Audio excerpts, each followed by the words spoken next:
إجلالا واحتراما لأرواح هؤلاء الشهداء الأبرار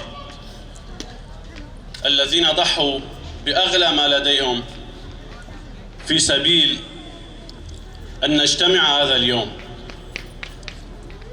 لولاهم ولولا تضحياتهم لم يكن في إمكاننا اليوم أن نعيد بعضنا البعض بأعياد الميلاد ورأس السنة. فهؤلاء الشهداء منذ اليوم الأول الذي قدموا أنفسهم وانتسبوا إلى مؤسساتهم هم أعطوا عهدا على أنفسهم أن يكونوا شهداء في سبيل إحياء هذا المشروع الديمقراطي الذي انطلق عام 2014 واستمر إلى يومنا هذا بفضلهم. نعم، هذا المشروع الذي يتميز بتنوعه القومي والمذهبي من كرد وسريان آشوريين وعرب، مسيحيين ومسلمين وأزيديين. هذا المشروع الذي أخاف الدول الإقليمية والنظام أيضا.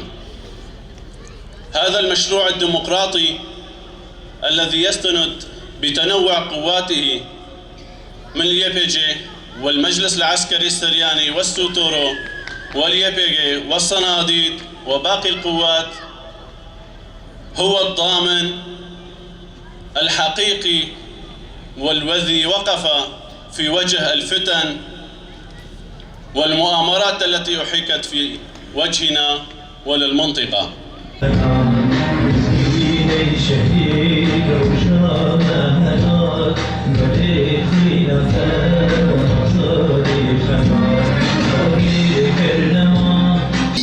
شهيد جمال سليمان حاجي ناوي تفقري دمهات قامشلو.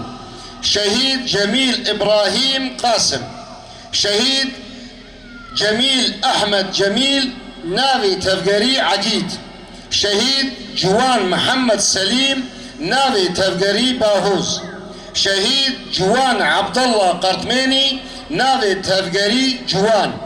شهيد جوان زبير محمود ناوي تفقري قابار. شهيد جوان نضال حمي ناوي تفقري زنار قامشلو.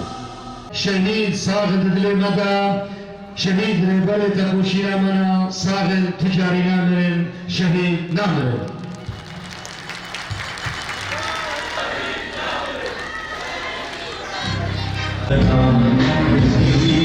شهيد وشانا هنات بريخي نفاق